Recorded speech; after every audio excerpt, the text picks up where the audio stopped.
The CGI podcast is all about successful artists and designers sharing their personal stories and experiences to inspire you to take action. Learn from others and apply the shared wisdom to your own journey as you chase your creative potential. This is the CGI podcast.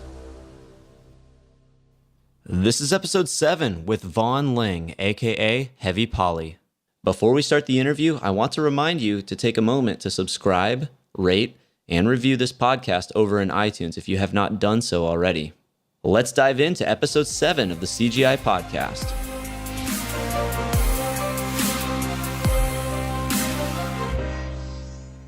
Vaughan Ling is an LA-based concept designer who creates work under the pseudonym Heavy Poly. When I think of Vaughan, 2 words come to mind: prolific and versatile. Yeah, I actually had to create a new word to describe the uniqueness and the variety of his skills and design work. Vaughan historically has taught at the Concept Design Academy, and his clients include Disney, Mattel, Marvel, Honda, Trek Bicycles, Warner Animation Group, and many, many more. Vaughan, welcome to the podcast. Hello. How's it going over there? Pretty good. How are you?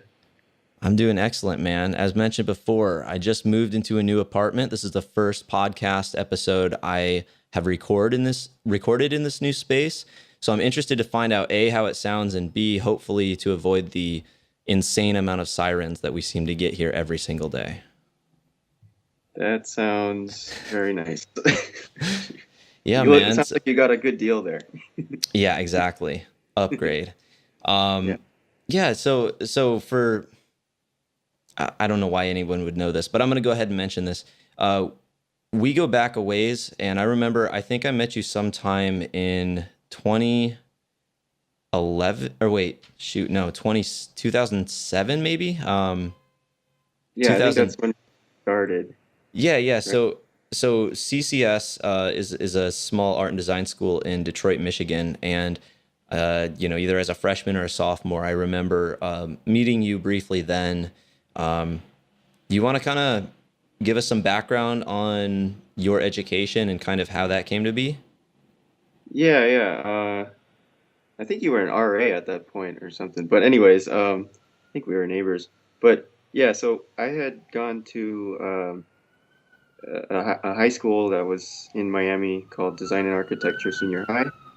And that was, there's our first siren. That's siren number 1. Dude, this is going to be gnarly. It sounds pretty quiet from over here, but anyways, so this school, the Dash, was kind of like a magnet school for art. It was a public school, and there was people coming from all around Miami to go study. They had design and architecture, fashion, and film and graphic design. So I was doing the industrial design stuff over there, and that's kind of what got me started. And from there, I went to Cleveland Institute of Art for product design for 1 term.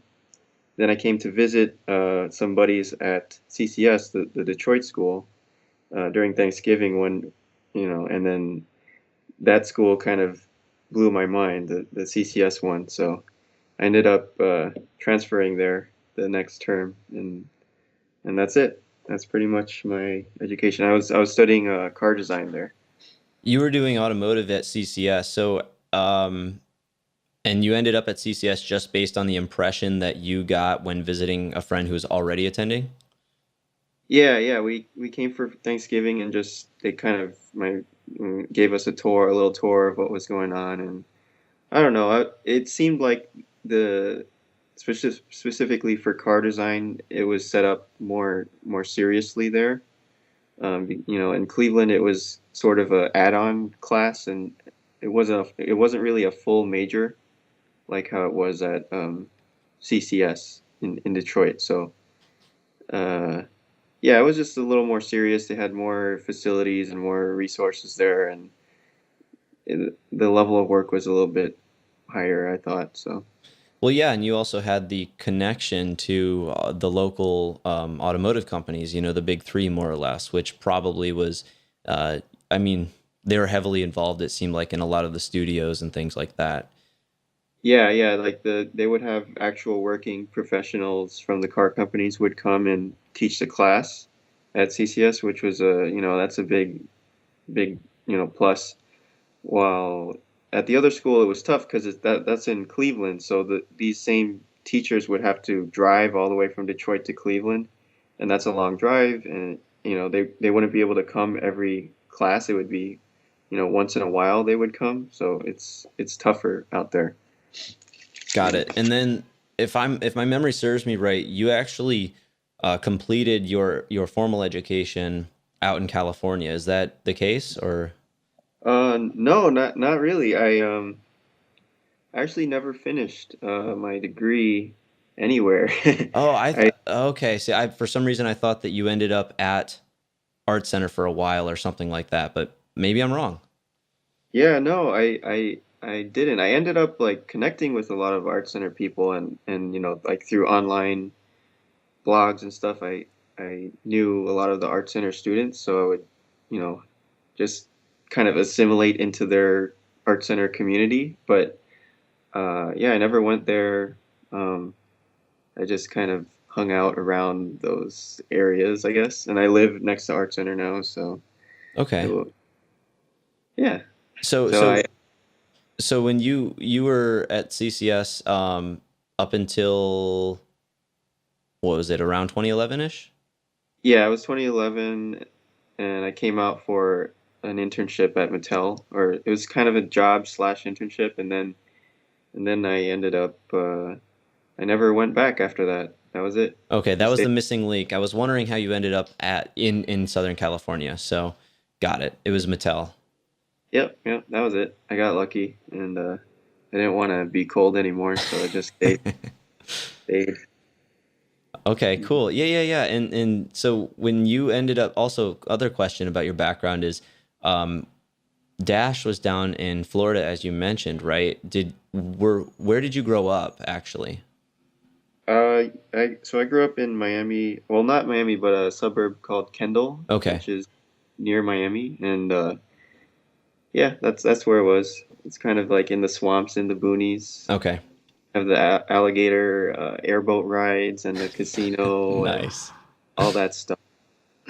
All right, Yeah, cool, cool. So so that makes sense. You were local to the place that you ended up going to high school at, and then um yeah. But and but that wasn't exactly local though, because that school was in like Miami, in closer to downtown, like in the design district. So okay. that was actually a 2 hour commute to get there in the morning. So that was not exactly local. That's insane. Did you enjoy the work enough that you just kind of what's the word for it? You just ended up like putting up with the commute Yeah, yeah. or I don't know how it. I don't know, man, because yeah, it's pretty crazy. It was that fun, I guess, for me. It wasn't that it was fun. It was just so exciting to it to do it. Like because up until that point in my life, I was a kid. Like I was just doing kid things and doing whatever, playing video games and having fun and childhood. But then it seems like from the point of that school on, I kind of like had a mission of what I wanted to do and what I needed to do, and I was like, I felt like I was working towards something, which I feel pretty lucky to have found something like that so early on, because I know that sometimes that takes a long time to figure that out, or figure out where you want to go in your life, or your direction. So that was a major thing that school gave me, was like kind of sort of a purpose or a goal to really sacrifice things for. Yeah, that's fantastic. I mean, you bring up a really good point. It seems like it was important to you, like not just like brushing your teeth is important or something bad will happen, but it's like this this carries weight. This will become something. And it sounds like you recognize that, kind of nurtured that, which is really cool. Yeah, yeah, it was definitely, and the school definitely nurtures that too. Like all the teachers there were just amazing, like really amazing people, some of the best teachers I ever had. And they, like that's a big sacrifice for them too, you know, I think to be in teaching the high school kids when they have their professional life too. And I feel like I kind of appreciate that more now, and I feel really grateful for those teachers I had. Well, and it sounds like too, I mean, correct me if I'm wrong, you have done some teaching in your professional life, so I'm sure that offers a bit of perspective now that you have that behind you, right?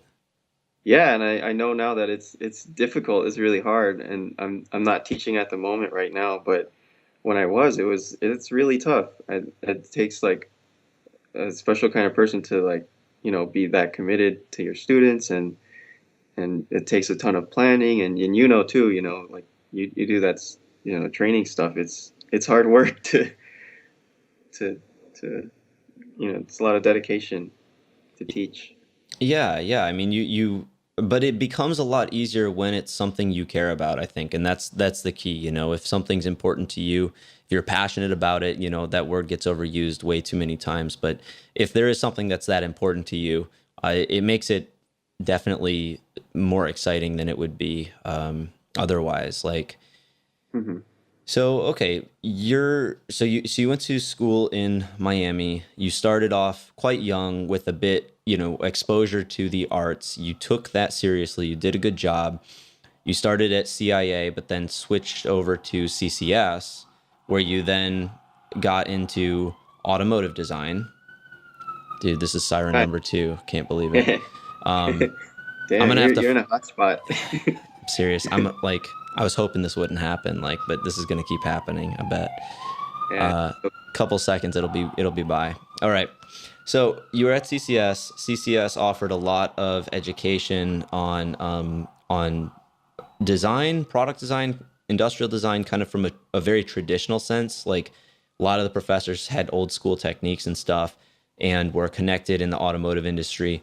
I want to kind of pick up there because before we start talking about the work that you produce and that you've done historically, I have to imagine like the great, you know, the exposure you got to working on things like Class A automotive surfaces and really understanding form and stuff. I mean, that has to have played a huge influence on the work that you've created.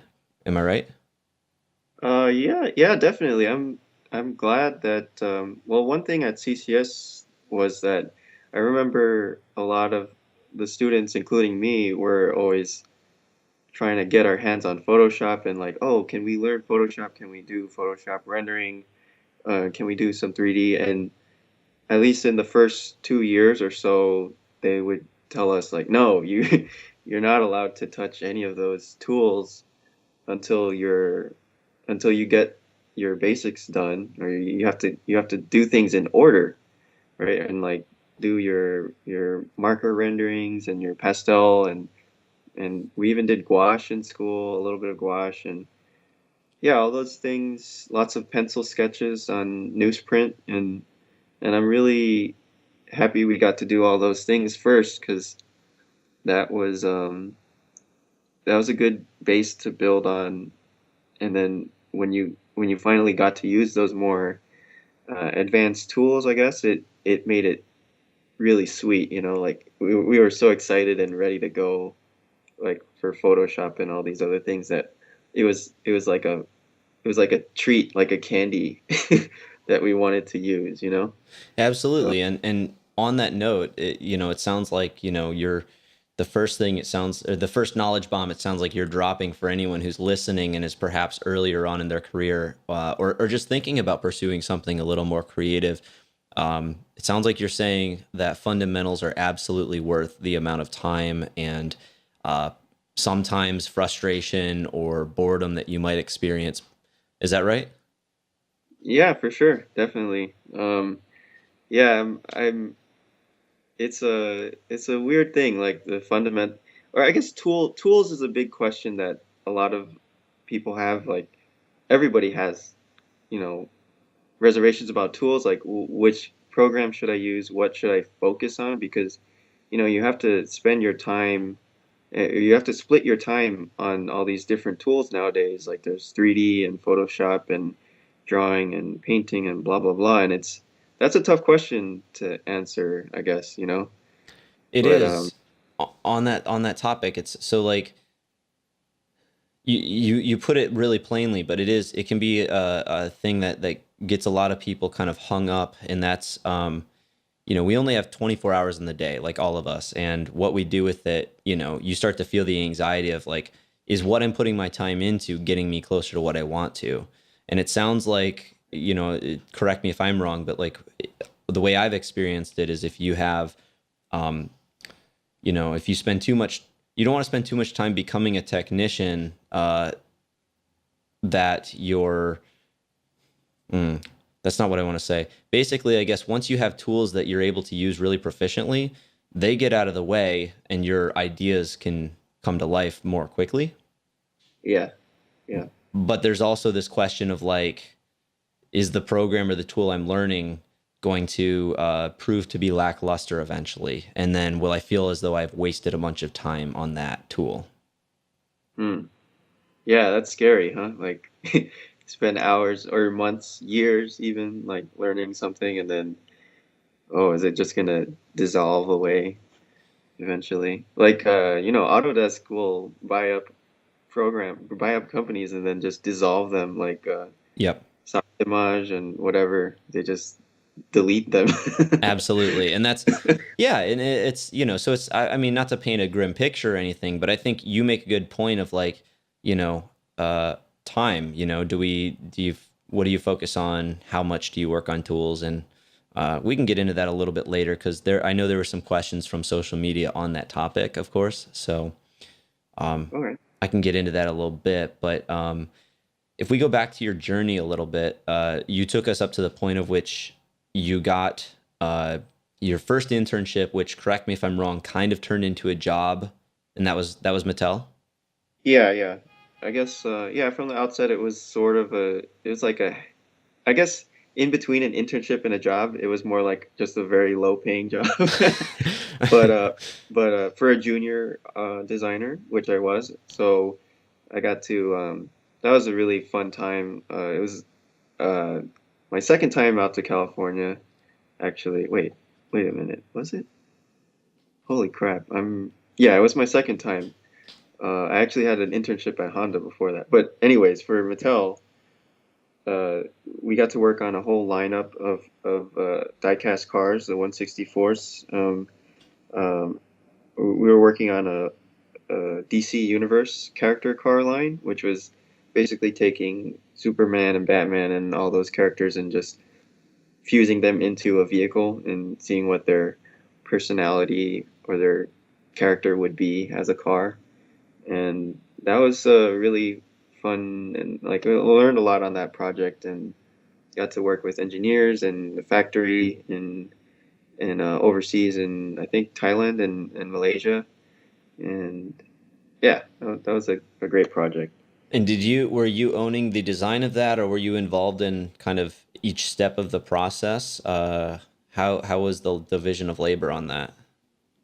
Well, it was pretty much like it was trial by fire. They just tossed me and Paul DeLorean was also working on that project with me, and we were both new there, and we just got tossed into the full process. We went from sketches to prototypes, orthos, working with vendors, working with the factory, like notes on models, and actually at that point. I began to get really frustrated with orthographics and doing notes with vendor modelers. So we would have, maybe two or three rounds of back and forth notes with the modelers where in the back of my head I'm thinking, man, I could just do this by myself and it would be faster, because a lot of the work is actually just purely in communication. So I figured it would be less effort to just make my own models, and that's kind of what pushed me to get into modeling after that job. But anyways, yeah, so we had the full process. We even had like marketing meetings, and they all went to Comic Con and in San Diego, and packaging. Worked with packaging designers. Yeah, full on process there. Nice. And yeah, I mean, how long before moving on? How long did were you there? Did that project take through completion? I think that was about 7 months or so, something like that. Okay, 7 months, and it was about uh, 7 cars, or yeah, something like that. cool.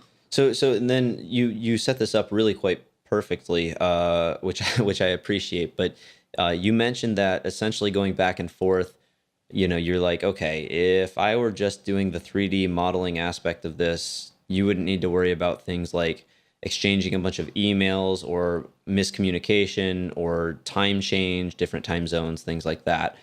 And did you just like start looking for 3D applications to jump to in the midst of or at the end of this project? How did that what were your next steps after kind of realizing that you were frustrated with the process of working back and forth with these?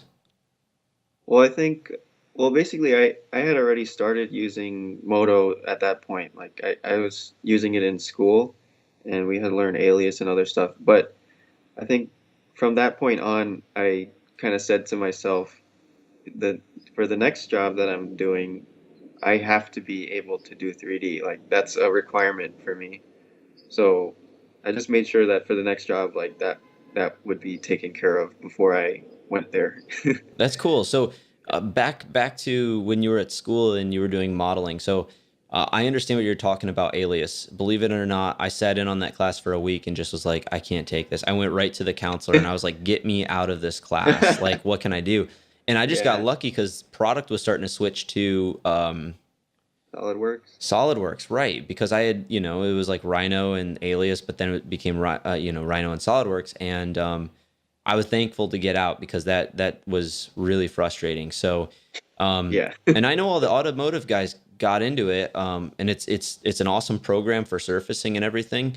But when and how in the mix did you discover Moto? So that was just a visit. This when Scott Robertson came to the school for a little workshop thing, or like a talk, and he was just going on and on about Moto the whole time. It was for his book Drive that had just come out, I think, Yep. Mm-hmm. with Anis Naeem and Danny Gardner and those guys. But yeah, he was just kind of fanboying over Moto, and I thought, like, wow, if it's good enough for him, then I should take a look, and and so I did, and and then I became a fanboy, and I was like fanboying to everybody. I like all my roommates. I was just like constantly telling them, like, "Oh, what are you doing with that dinosaur alias?" And like, stop that. Come to the dark side. And they would all be like, "What are you doing, Vaughn? Like that Moto is not for us. That's not for product design." So, but yeah, that's how it came through. It was just Scott Robertson evangelizing. Yeah. That's crazy. And so, because I know what you're talking about because I've looked through those books. I've seen his work. He was doing stuff with replicators and kind of blocking in his scenes and stuff.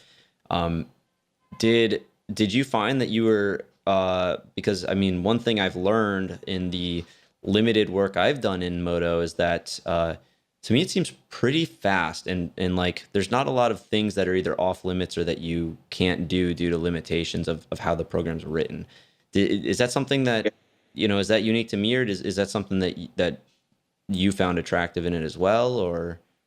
I mean, yeah, definitely. Like from the first moment of picking it up and like doing the first basic tutorials on YouTube or whatever, you just realize like, oh wow, this guy just thickened an object in a split second, and that would have taken me like a day to do in Alias. Hmm. Right. So just little things like that, and then when they all add up together, you realize, wow, I've been wasting my life. Yeah, no, that's not inaccurate as far based on my experiences. So that's really cool. Okay, so we're gonna do this. I'm finding that I hop around a lot, so hopefully this isn't distracting or annoying. But like, you Yeah. know, kind of between what you've learned and like, you know, your story as well. But like, if we go back to when you were, so you had your first little job at Mattel, and then you decided that you were going to get better at 3D and able to kind of deliver that as a skill set. So, where did you end up at, or what was the next gig after that that you were able to start using those 3D chops? So the next one was at Tron. That was the Tron Uprising TV show at Disney XD, and that job I got through Anis Naeem, the art center guy, or he was a student at the time at art center. So I guess we had been sort of following each other on Blogger at the time, and we would comment on each other's work all once in a while. And I really loved his stuff, and I guess he liked my stuff too. And then right as I was planning to go back to school after this Mattel thing had ended, and I only had my one suitcase, so it didn't take me long to pack up my life, and I was getting ready to go, and then I got an email from Anis saying like, "Oh, I have this Tron job but I can't do it. Do you want to do it?" And then I was like, "Oh yeah, sure."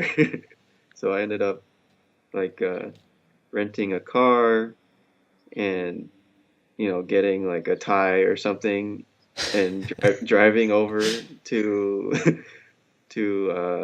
Disney to meet with those guys, and they were just super cool. They were like the nicest people, and I ended up, I love those. There was this guy Charlie Bean was the director, and Alberto Mielgo was the art director, and those two are like they're like my favorite people to work with, and so I just got really lucky with that whole thing, and yeah, that's how I ended up over there.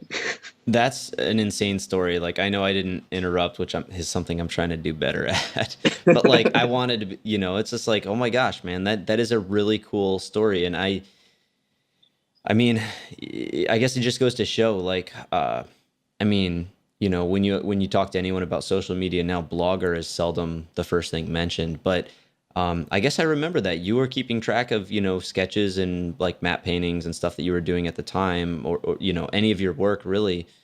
Is that correct? And then and you guys just through that platform thought of each other, and so he had what sounds like a crazy opportunity, but then because he couldn't take it, he just thought of the next best person on mind and handed it off. Yeah, he was just, I don't know, it was just a very out of the blue and pretty generous thing for him to just email me, especially because at that time he didn't know me, like Mm. I could have been a psycho murderer, and but he just, that's a it's a when you recommend someone, like usually you want to know who they are and Mm. at least meet them. But he was super, I guess he went out on a limb and invited me to do it. I guess like sort of when you correspond with people online over the course of a couple years, you sort of get a feel of what they're like their personality, even if it's just through how they, talk to other people online, or how they interact with. I mean, that's not really a great way to judge someone's character, but at least it's something. But yeah, I guess we had been following each other's stuff for a couple of years at that point, so I guess he had like some kind of a feeling of what I was like. Yeah, no, I know exactly what you're talking about. I mean, it's been a couple. You know, I was out at an event. It was KeyShot Render World in Southern California last week, and I got to meet with a number of people who I'd only met with or interacted with online for like years, which to your point is always a rewarding thing to do. But I agree. It's like you do kind of get an idea or a feeling for the person even before you meet them, which is really interesting. I think that's one of the coolest things about today, for all the bad things that can be said about perhaps overconsumption of that type of stuff. I think that's one thing that's really, really cool. Yeah, and I love when you meet someone that you've known only online for a couple of years, and then it's interesting to see like how they're different, Yeah. or Uh-huh. in an unexpected way or whatever. Like, I don't know, they're or like if someone seems really shy online, but then in person they're really like outgoing, or I don't know. It's just interesting. It I think is. people when they meet me, sometimes they think that I would be like bigger because the name Heavy Poly. They're like, oh, you're small. Dude, that's too funny. I know exactly what you're talking about though, and that is cool. Yeah, yeah, yeah, yeah.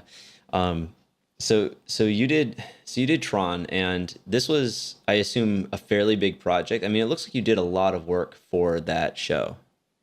Yeah, yeah, that was a lot of work. And but you also got to meet some like big names. Really, was that also kind of the first time you were in a like a real studio experience as far as like entertainment? Because I got to assume the tools used, the environment, the way people, the way days are structured is probably quite a bit different than like a product place where you're doing like design of physical objects. Yeah, I guess it is different in a way, but in terms of, well, it was Disney, so it is corporate, Hmm. but yeah, it's a slightly different flavor. I don't consider it being super different. Like the only difference is that one is physical and the other is not, but there's still, lots of scheduling going on, a lot of marketing. Um, they're organized like a corporate organization sort of, But you but wouldn't say that like the pipeline and the tools used are very different either. I don't think it's too different from the perspective of the designer Okay, got it. because still, like even let's say if you're working on an animation, you just you can say that the animators or the riggers and special effects people could be considered like the engineers of that world, um, when you're comparing to product design, where they might tell you like, oh no, we can't do that because of animation or because of this limitation. So, and then you have to compromise and work with the experts in that field. So Got it. And it's similar. that makes sense. I'm gonna bring attention for a second to one thing that I think will help situate this or ground this, and that's to be true. Again, correct me if I'm making a false claim here, but you're a concept designer, not a concept artist. And the way I mean, the way I think those two seem to differ is that with the concept design, it's like you're working on IP, the actual shape and idea and concept of the product, whereas the concept art is perhaps a little bit more like production ready um, assets. Is that anywhere near what you would say, or Well, I would say that's not totally it either because usually when I'm doing stuff, it can end up in production, especially with 3D stuff. Like if okay? you make a model, sometimes it just ends up going directly through to the final product.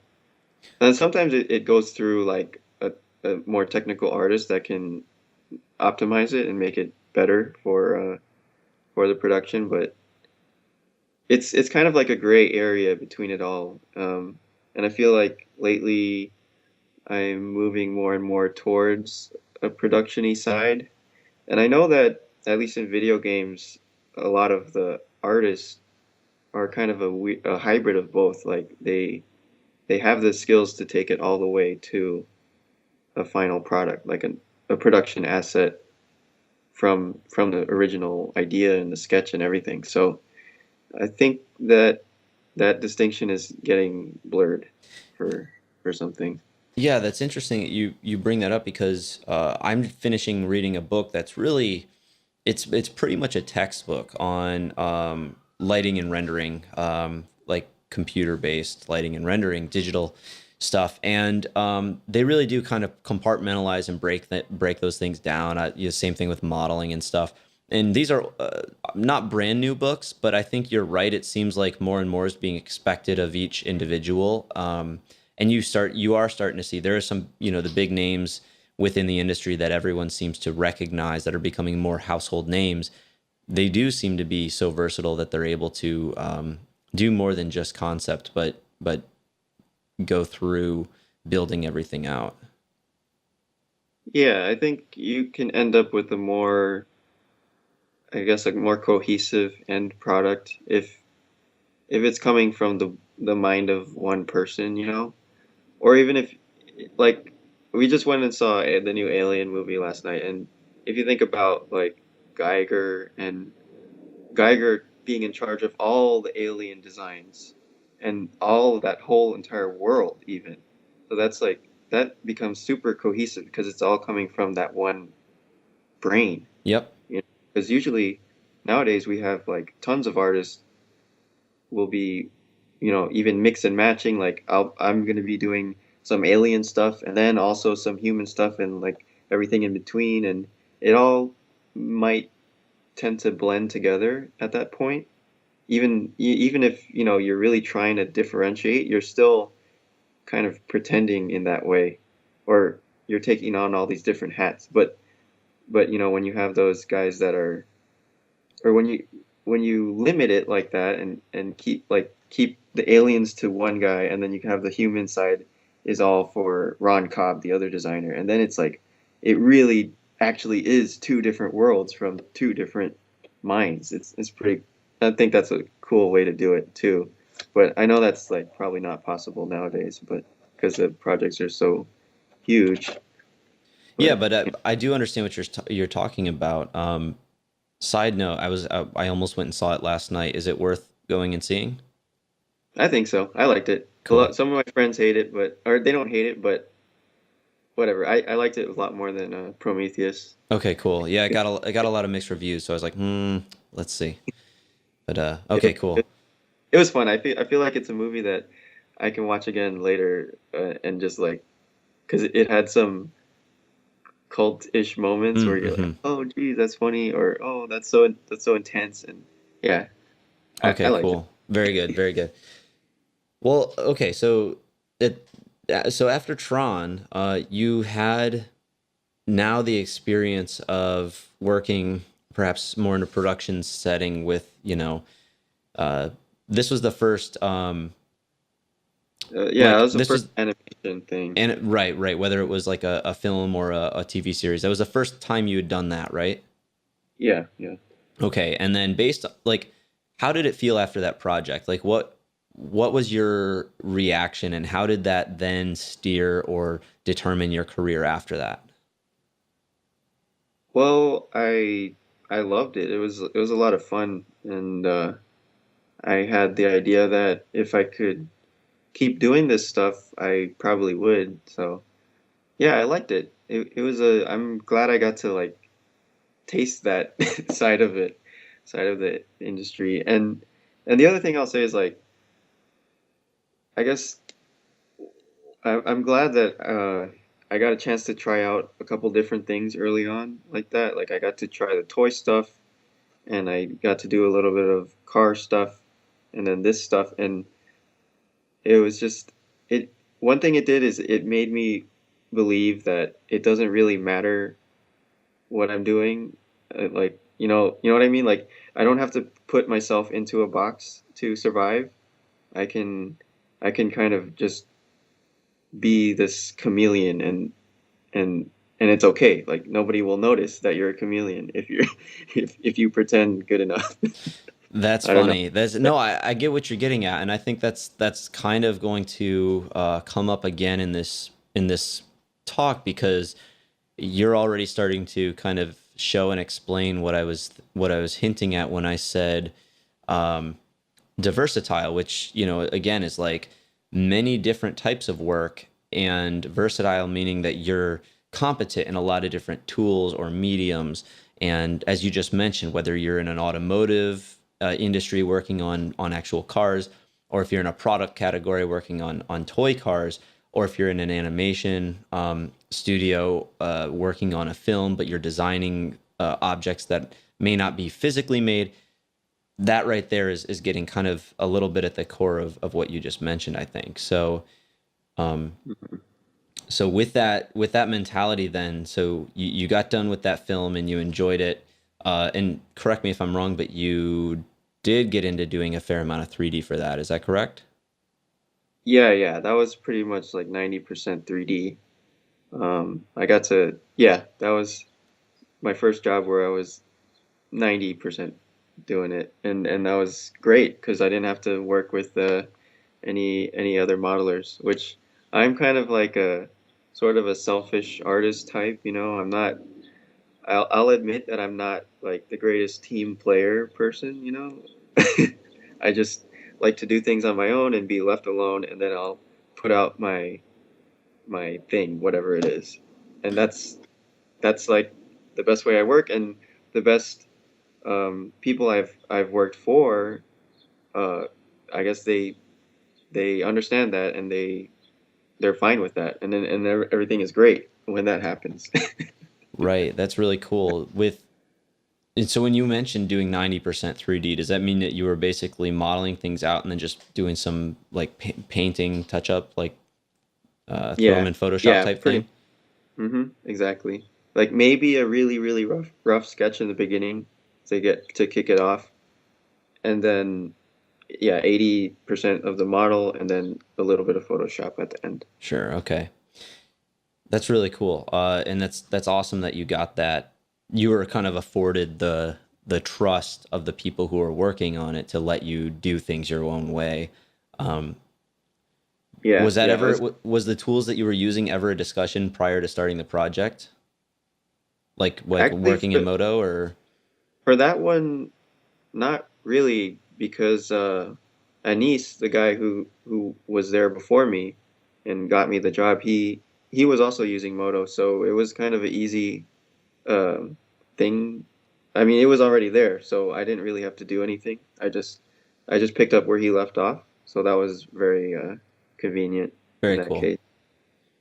But in general, for any job that I've had, I haven't had too much trouble with people telling me like, "Oh, you can't use that software," because it will be it's kind of a deal breaker because I can't just pick up Maya and start working right away, you know, like Hmm. that's just not possible. So usually it works out if somebody wants me to do work for them, they it then we'll get the setup figured out. That's like kind of secondary.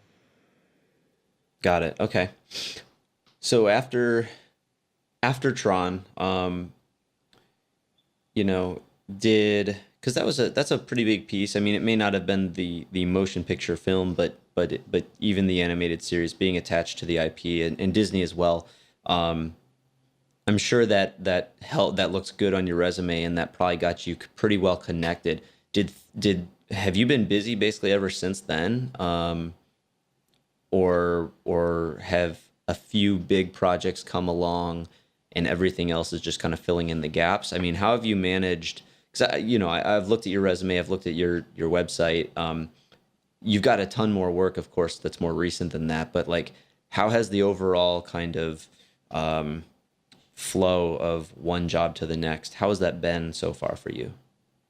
I think you pretty much nailed it. It's like yeah, there's been a couple of bigger jobs that come once in a while. I mean, it's maybe one a year or one every 1.5 years, and then in between there, I would say like for every bigger job that I've done, it's been about a year or less or more, and then in between that year of constant work, it'll be like a couple months of either freelance or I mean, usually I'll be doing freelance, but in this case, I'm just um, kind of blocking off some time to work on these other things for myself. But yeah, it's not constant. It's not like people breaking down the door to get you to work for them. It's more like, oh, once in a while, a friend will call and they need help, and then you can do that. But yeah, but I honestly I like it like that because because then you get a little time to breathe and think a little bit before you jump back into the fire. So I really appreciate that, like time in between. That's it's a really precious time, I think. Yeah, and I think too, when you're real busy, you get good at not wasting the time that you get then after the fact. You know, you Yeah, you know, it's what, even if it's just restorative and you need to like take a break, it's like you kind of cherish that, you know, and I think that's probably a good thing. yeah, yeah. Sweet, sweet time. Sleep. um, Beautiful dripping time. do you, Yeah. yeah, it's, so with, we got another siren, got a Oh, it's siren okay. situation. Um, Um, so with that said, are you, as far as the, because you've been involved in a number of films also recent, like since then, right? You've done two or three others, or is it more? yeah, we've worked on Lego Ninjago with Charlie, the director of Tron. He went on to do movies now, so that was cool. I got to work with him for a little while and do some Lego stuff, make some ninja robots, That's and awesome. yeah. And more recently, I was working on this animated Spider-Man movie Okay. with Alberto Mielgo, the other guy that I met from that first job. So, yeah, I guess the path that happens, it just grows out of those first contacts you meet at your first job, whatever it is, and then it just continues from there. Like pretty much. I think when you go through a project with a group of people, you'll definitely have like that bond, the camaraderie, going through all that crap or whatever it took to make the thing. So then, you'll probably have them as your network for life. So you help them out when they're looking for things and they help you out, and that's just how it goes. That's really cool that it's been that way, and that sounds like an off. Again, it sounds like, you know, we're kind of underlying the importance of that, maybe that first one or two jobs when, you know, you've got your new skills, you're done with school, you're ready to get working. If you can kind of get your foot in the door anywhere and be somewhat involved in a good project, a bigger project, or maybe one that just has some good people working on it, don't mess that up because that can have a huge effect on further jobs, it sounds like. Yeah, that's true. And then the other half of it is online. Like what are you putting online for? What do people see? What do the people know you for? Like what is your work about? And like you'll definitely attract people that are, you know, you'll attract people that are looking at your online work and for that type of work. So make sure whatever you're putting online is like stuff you like to do. Otherwise, you'll end up putting yourself in a weird box. Yeah, Um, I found that for a while. The only things that I had on my website were kind of product design stuff. It was mostly like school projects, but believe it or not, just from having those up there, you know, when I started freelancing a few years back, I got contacted for that stuff and that stuff only. So I'd say you're dead on with that. Um, mhm. so with that, so after Tron, you um, well, I guess one other question I had was like, as far as being involved in different films or other things, like, have you, other than the people who you're already well connected to, have you done anything proactively? Like, are you part of a union or anything like that? Well, we're kind of part of the animation guild by default when Okay. you work animation stuff. So there's that union, um, but other than that, I'm trying to be proactive on wherever it is you are, like Facebook or Instagram or whatever social media stuff.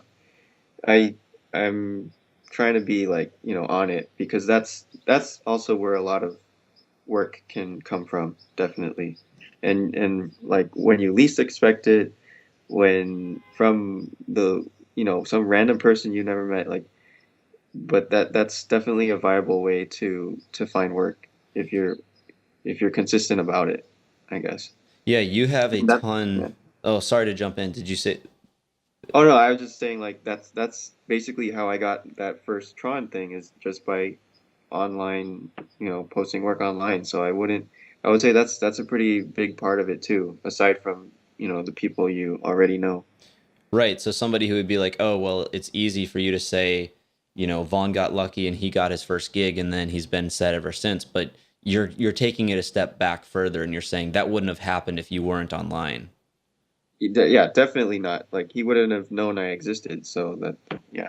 That's no, that's a fantastic point. And like, it costs nothing to build a little website. Like I literally was just looking at that today. Like I think any of my websites on Squarespace are like between 14 and $16 a month, and that's only if you don't want to do it all on your own. I mean, you could of course do it cheaper, but that's a drop in the bucket right there. Yeah, definitely. Totally worth it. Like gold. Yeah, Gold. yeah. That's awesome. So how do you kind of meandering a little bit here then? I mean, is this such a habit for you, or do you have to kind of consciously set time aside to keep putting your work up online? Because I mean, you create a lot of work in yeah, general, I'd say. yeah, it's definitely a habit, a routine. Like sometimes I f- find myself like I'm like, oh, I want to post this now, but I've already posted today, so I don't want to annoy people. I'll save it for later. But yeah, I think doing that, I think it's infinitely more worth your time to be spent drawing things or making things to put online rather than applying on websites to companies or filling out forms and resumes, because that's one thing that I haven't really done much of. Like, I feel like online forms are the least effective way to get a job, or going through the website of the company or whoever it is, especially big companies when they're getting like millions of applications. So I would say like, that's tough because when you do that, like it's tough because you have to prove to them already that you you've already invested all that you have that passion, you have that work, and it's already been proven over and over and over to them.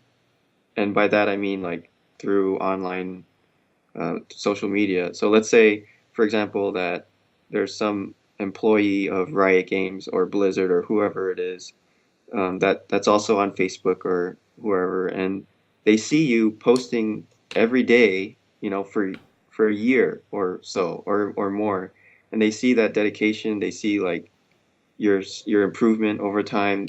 They can tell just that alone is like a huge that tells a lot about somebody, that they're able to be consistent and that they can produce work and they're committed to things. So I think that's a good strategy if that's what you're trying to do. Dude, I love you bringing that up because it's great. Like, I think back to, you know, quite a ways back, like when I was right out of school, and I was trying to get a job. You get done with college, or you're done pursuing formal education, however that may be, and there's this bit of pressure on you to like make something happen all of a sudden. And I just remembered it was just like the worst experience, like every single day sitting at a coffee shop applying to these, like I didn't care where it was, it was just like one after another, just it was a numbers game, like apply hundreds of places and eventually somebody's looking for something. And at that point, it's just like, whatever, it's low pay. You'll just take it to get going. Um, Hmm. and that was like, definitely not the coolest thing to have to do, after being in college for 4 or whatever years doing all that stuff. So, when I think back to then, there were times when I did exactly what you said, going through the methods to apply and everything. But like when I think back to my level of work then and what I had visible online, it didn't help. It wasn't there yet.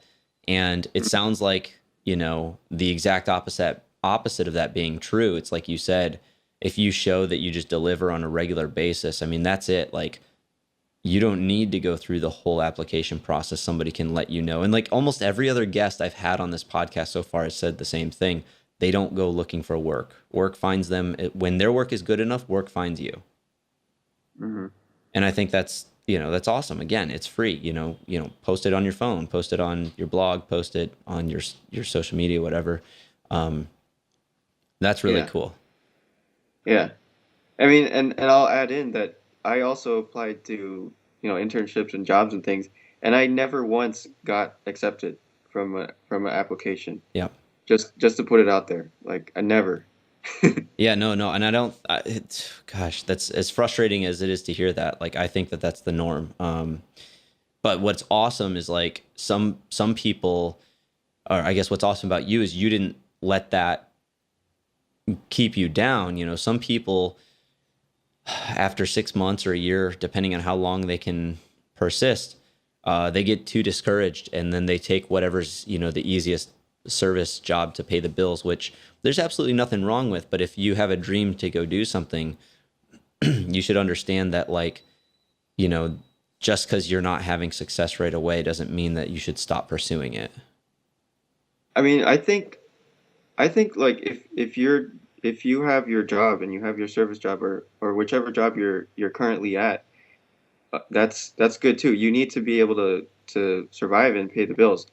But at the same time, I think the I'm just saying that I think the most effective and the fastest way to get into whatever job or thing that it is that you want to get into is to put a little drop in the bucket every day by like posting a little thing every day or making a little thing every day, whatever it is, towards your goal and posting it online so people know that you're working towards this goal and they can see that dedication, Like it's totally fine to be, you're doing whatever you're doing in your life and you have to do, like we can't just all be sitting at home drawing all day, if you need to pay the bills, right? So the important thing is you have to be consistent and pick at it every day, little by little. It's tiny little steps that makes a big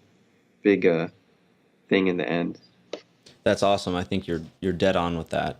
Um, and that's with almost anything, but it's cool to see that that's worked. It's tried and true, and I think again, the amount of work that you share supports that hugely. I'm not on Facebook, and I know that you're pretty big on Facebook, right? Like you spend quite a bit of time there. You share a lot there. You're connected well on Facebook.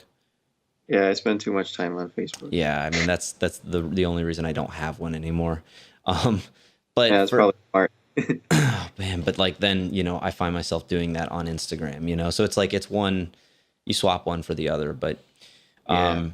well, anyway, so I wanted to talk about a few more pieces of the work that you've done. I wanted to just lightly at some point touch on tutorials as well as some of the other newer work that you've done.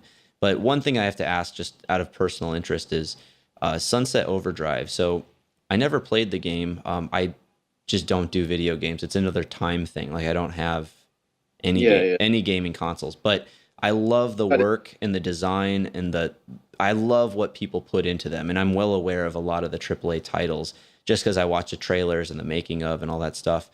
Now, Sunset Overdrive is, from what I can tell, quite atypical. It's got looks like it's got humor, but it's like got some crazy sci-fi stuff. It's a little dystopian. But it's like a crazy action kind of first-person shootery thing. Like, yeah, yeah. can you talk about Uh, that? Like, just I love the work that you shared about it, and it just seems crazy, like in an oh, awesome way. yeah, they were trying. Well, the catchphrase they use is it's fighting in the awesome apocalypse, I guess. So, I mean, I guess during that time, Insomniac Games, the company that did it, was known for this series called Resistance: Fall of Man, which was kind of like a very grim and apocalyptic and very brown and dark and like gory kind of a game. Military first person or third person shooter, and a lot of games were like that. Like Call of Duty was extremely popular. It still is Hmm. popular, but that was like when the Call of Duty style of game was totally taking over, and everything was like brown and gray. So I guess these guys decided they wanted to uh, just break away from that and do something a lot more colorful and a little more playful and humor and not as serious as the the trend was at the time. So that was I guess the overall goal of the game. But yeah, we got to pull in a lot of fun influences from Cuba and Havana and like all the interesting colors that buildings are painted. I guess you can't really do that in the U.S. with the homeowner associations and communities. But yeah, they're just like pulling all these crazy hillside communities and favelas and all the colorful stuff you see and structures that are built on top of each other and in a kind of a haphazard but organic way. And we were looking at that this movie called Tech on Concrete. Mm-hmm. Yep. Which, yeah, okay, you know it. That one's pretty amazing. If anyone is looking for something to watch visually, and yeah, in Kowloon City in I think it's in Hong Kong, which is like this giant city block that was kind of a no no man's land. There's no government or no government there because it was like in between China and the British government or something like that. There was no rules there, so people would build these apartment buildings like on top of each other with electrical cables spanning across and tangling into giant nests, and then there's water leaking everywhere onto the cables, and there's all kinds of gangsters running it, and all sorts of like shady stuff going on in there. But it was really interesting to look at, and basically the game was about climbing and grinding and like jumping around and sort of like parkour type of thing. So we were looking at all these urban environments that had a lot of verticality and just interesting geometries that you could traverse through. And yeah, that was the idea, pretty much. That is And such then a putting that crazy style on top of it. yeah. Just the just the way you described it is absolutely nuts. And it does make me want to play it. Did uh I mean, yeah, if you're you can just watch videos of it. I don't think you have to there play you go. it. Did that's funny. That's too funny. Yeah, Yeah, and I know what you're talking about too, like with the Kowloon City. Sorry, Kowloon City. yeah. And I'll probably link up something about that there. There's some crazy videos out there showing that. Well, that's cool. So, and then most recently, again, and I don't want to get too much on it because you've got enough personal work. We'll talk about that. You've Okay. done, yeah. So like some of the other things that stand out to me, I want to say maybe around last year, you kind of went crazy doing the spaceship drawings. Oh yeah, yeah. Like, I mean, you were knocking them out. It's like pretty much almost daily for a while. Yeah, I wish I had kept it up, but yeah, I was trying to get to 100, and I think I'm still at 90 something. That's what I was gonna ask if you got through them all yet, but um, No, I need to oh, follow my own advice and be more consistent. oh, that's But too yeah, fun. I don't know, man. I don't know if you have to. I mean, they look great. They're really cool, and so that's a really cool project. What type of feedback did you get on that, or what did you notice? Either what did you hear from people, or what did you notice while you were doing that project? well, I guess this project, I started to get some comments from people where they were like, "Oh wow, it's traditional. What? Like, oh, it's a pen drawing? Crazy." You know, which is kind of funny. Like they were expecting like Photoshop or digital work, Yeah, or what?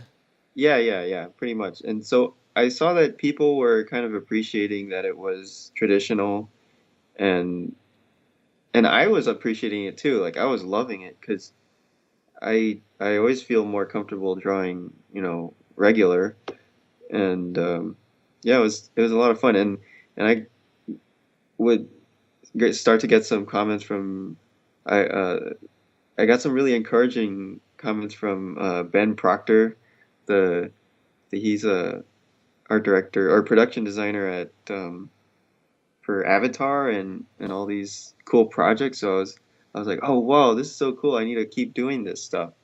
Um, and then like I get connected with like I guess sort of more old school guys that do marker drawings and pen stuff, and like they appreciate it more, I guess.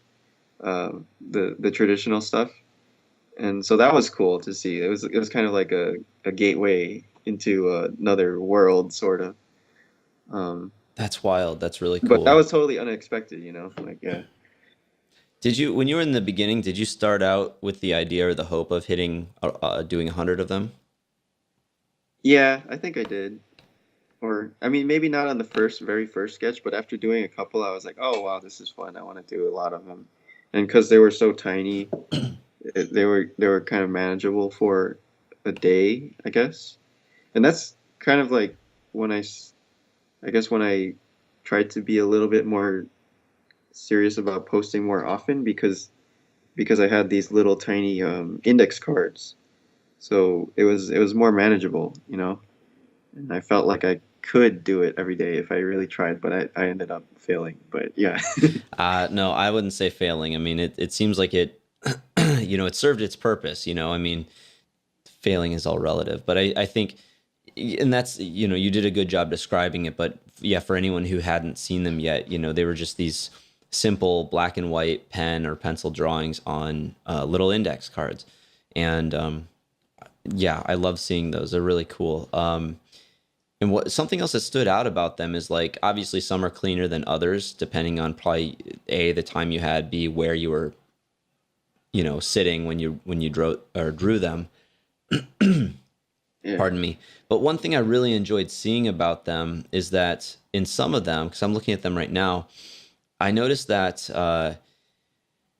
and I wouldn't even say that this is limited to this collection, but like in some cases, it's pretty obvious where you somebody would say, I don't know, call it making a mistake, but like where you basically modified or changed your line work, or you went in there with Oh yeah. like a Yeah. whiteout pen or something, and like, or maybe fixed perspective and stuff like that. Um, Yeah, I would go pretty crazy with the whiteout sometimes. I don't know. I got this Pentel whiteout thing that was just blowing my mind because it could white out anything, you know? Like it was the best whiteout ever. So I was just going to town on it. Like I would have the whole drawing done almost, and then I'd say like, "Oh, I don't like this one anymore, except for this little part, this little wing here. I'll white out everything else." dude, that's nuts. And And then draw a new thing. And it could do it. So I don't know. I was just having fun with that. Or even just like you draw something and then you white out and then you draw another thing on top and then you white that out. And so it could just do like layers. It was like geez, Photoshop. You could just go forever with it. analog Photoshop in your pocket. Yeah. But that's That's, awesome, and I think but that's something that I really appreciate is seeing um, you changing your mind and making decisions halfway through the process on these, and it's something that like when it comes to traditional media, I personally I'm bad at it. Like I don't like sharing it because I get halfway through and I'm like, well, this sucks, and then I don't share it or I don't finish it or I get discouraged. And I love seeing somebody, as confident and or experienced as you, being able to go and let some of these less than perfect things out into the world. I don't think it detracts at all from it. Um, oh, thanks, man. yeah, I mean, Well, is I that just something? gotta, I you mean, just I keep was whiting it out until it's done. I don't so know. whiteout's the answer. That's what you're saying. Yeah, I mean, like, yeah, it'll look like weird in the beginning, but you just gotta keep erasing Yeah, it. no, that's so funny. Well, so where I was going with that was just like, is this something that you've just had to work on consciously, or is this something that as you've, just as a creative person, you've just gotten better at accepting your pieces as you kind of finish them? Does that make sense? Is that do you see? Yeah, yeah. I think definitely having a smaller thing to work on, like the index cards or whatever, as long as it's like pretty tiny and it didn't take like days and days to do it, I think that takes a lot of the pressure off of it, you know? Sure, because you can And just start over the next day, right? yeah, and it's okay. So it makes it a lot easier to put out those little weird doodles, and you just think, oh, that's cute, that's charming, or whatever, and then that's it. You don't worry about it. Yeah. Yeah. So when and the other thing I wanted to before moving on, I mean, I love this series. It's like there's so much diversity in it. And I was looking at one just a second ago. It was number 35, and you've got like a couple people sitting on it, and they're in puffy coats and mittens, and they got Oh the yeah, hats and stuff, and their groceries in there. Like yeah, that level of humor, I love that. With the you've kind of, you know, people draw spaceships for days, but like, you know, who else do I know who throws in like your typical grocery getting couple or koalas or, you know, crazy stuff like that? I mean, or maybe a bike that's, you know, shaped like somebody's face with a creepy smile or something. Like, oh anyway, man. I mean, with all that stuff, like, I mean, do you consciously try to bring in humor to your stuff, or is this just kind of a little bit of who you are? Well, I mean, I, yeah, consciously, yeah, because when you're doing a bunch of those things, it's like, first of all, you get bored yourself. You're like, wow, I mean, can I draw another one of these things without, I mean, it's the same thing over and over again. And then also, I'm thinking about like, yeah, if someone's looking at this, I don't want them to be like, oh, wow, this is just a one trick pony guy. Sure. You know, try to do something, surprise myself or surprise somebody with the next one, hopefully. And then sometimes I'm just drawing forms and then oh like oh yeah that looks cool and then that's it, you know, Sure. no thought whatsoever, and that's fine too. Like I'm not trying to change the world or anything. Yeah, so they're Yeah, almost like stream of consciousness exercises in some cases too, it sounds like. yeah, definitely. I mean I probably should put more thought into the series, but um I don't know. For me, I just I'm just a little lazy, I guess, and that maybe that's the next thing I'll try to do for the next series or whatever it is. Um, are we going to see these sold? I know you're selling prints on the website now. Are we going to see this sold as a bound book at some point? Like even if it's like a small kind of pocket book or something? Yeah, I hope so. I'm planning to. I have it sort of almost done. Well, we'll see. I need to get to 100 first. Yep. Okay, cool. Right on, man. Okay. So we'll finally move on beyond those, but I love I'll link stuff up, of course, but I encourage everyone to go click through those. They're so fun. Um, and Well, then some of thanks. the yeah, of course. And then something else I wanted to touch on was tutorials. So you create a lot of work and then people start asking a lot of questions. I assume at some point you're like, well, I guess I can show how to make this thing or whatever. Um, you know, I've uh, done quite a few. I think I've tried out most of your tutorials, if I'm not mistaken. These are Gumroad tutorials showing how to model and render in Moto and stuff like that. Maybe a little bit of a small amount of work in Blender or whatever. Um, how did the decision to start creating tutorials come about? Um, Good question. How? Well, actually, it was first kind of a chance meeting. I was hanging out with Ben Morrow over here, and then he was gonna go visit some friends at Blizzard in Irvine, and so I don't know. I just tagged along. I was like, "Oh, can I come?" And then he was talking to Anthony Jones over there, uh, another concept artist, Hmm. and Dominic Quick. They were just meeting up for lunch or whatever. And then these guys just started talking about, you know, doing like online classes on Gumroad, and they were just, I guess, evangelizing on it, and they convinced both of us to give it a shot, and then that was it pretty much. I had already been teaching a bit at CDA before that, so I kind of had like some sort of a semi curriculum set up. So I just decided to give it a shot, and yeah, it was good. I just continued after that, although I haven't done one in a while, but I need to work on that. But yeah. So Uh, does what do you what's the most rewarding part out of all that of doing the tutorials for you? Probably when you see student work posted online, like I'll just see it randomly on Facebook or Instagram, or sometimes people tag you, and that's pretty cool. You know, it's like wow, someone. actually did it, and they did it well, and that's it makes if you feel like, wow, okay, you're having a impact somehow. So yeah, and then but the thing is, you don't get to see all the people that never did anything with it. Yeah, which is better that way because then you don't have to like have your heart broken. But no, yeah, it's good. It's cool to see the student work, definitely. Cool. And then for anyone like myself who's not done any Gumroad or anything like that, obviously you don't need to disclose anything, but like, is there money to be made in it, at least based on your experience? Oh yeah, yeah, definitely. I always tell friends that are, I guess, bored or looking for things to do on the side, um, for extra money. I say, yeah, just can't hurt. Just give it a shot and see what happens. Yeah, I mean, It, well, it depends what you're doing. Like I think some things are much more popular than others. Like I know Photoshop things are very, I think, more popular. Or um, I don't know.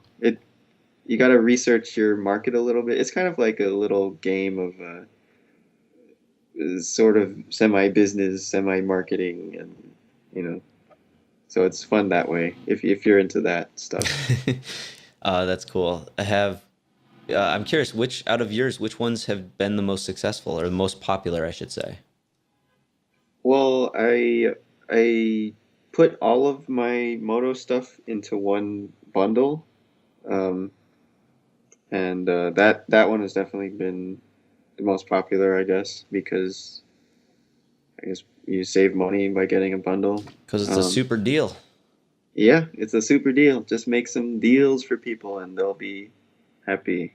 No, Yeah. that's a great point. Though, like, I mean, you say it kind of jokingly, but part of this is all about delivering value, and this goes way beyond just tutorials. But out of all of the ones that I've done of yours, like I think I did the Braun fan, the sci-fi corridor, the drone ship, and the spider truck, and I think with all of those, I've just always I've been very impressed with the quality. I was like, oh, this only cost me a few dollars here and there, and yet it provided a ton of learning and a fair amount of entertainment just throughout the process. And I think that's one thing that I think you do well. It's like, I can tell you're making these because they're cool for you to do, not because you're trying to make money. Otherwise, they could be priced way, way higher than they are.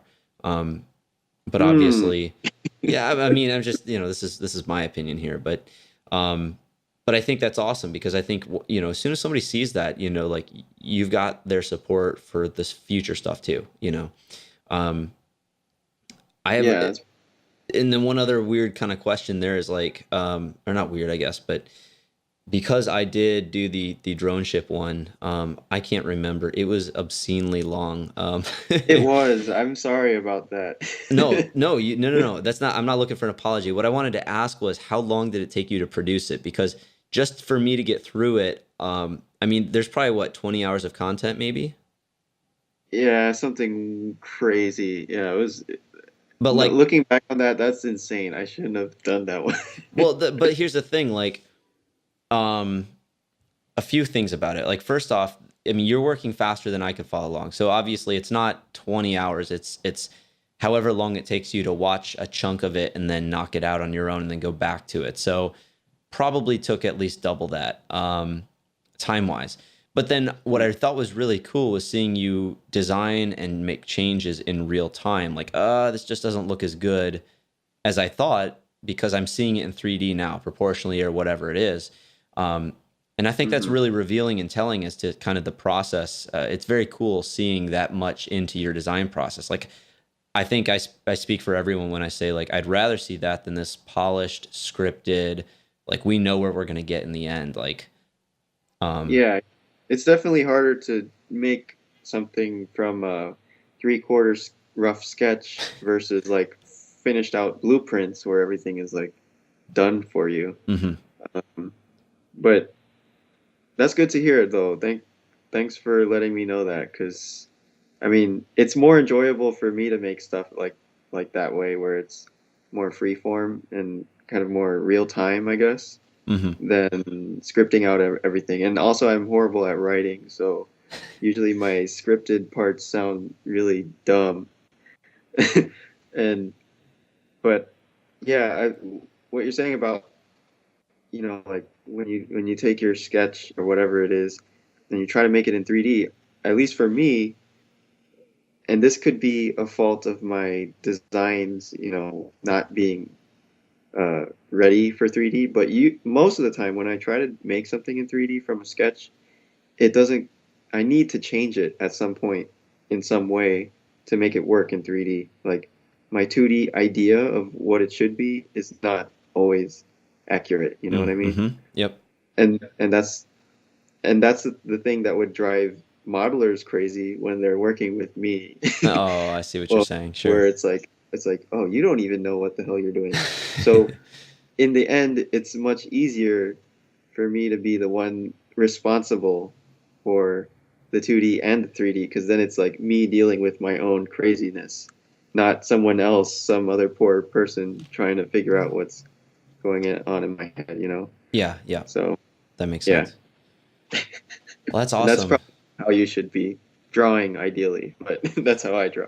I mean, this is honest. I mean, this is what gets you through, to the end product, and I think that's what people are most interested in seeing. So, yeah, those are awesome. Uh, I'm trying to, okay, and then so a little more recently than that, you did you did the RCR 1600 hover bike, which was a fantastic design. That's the yellow kind of hover speed bike, kind of Ducati Yeah. looking inspired thing. Hmm. When you got done with that, I feel like I saw that everywhere. So that must have been a pretty successful project for you. Was the Well, feedback pretty good on that? yeah, that one seems to be one of those projects that people just gravitate to Hmm. somehow. Or I guess somehow people will remember that project after a while, because it's been like a couple years. But like when that BMW Hoverbike project came out, the one they did a full scale model of a like concept bike with Lego, and they built the whole thing. And then when they released that, I got a ton of messages from people saying like, "Oh, look what BMW did. It's like that hover bike thing you did before." So I was like, "Oh yeah, that's strange." But yeah, that one somehow sticks in people's heads, and it's hard to.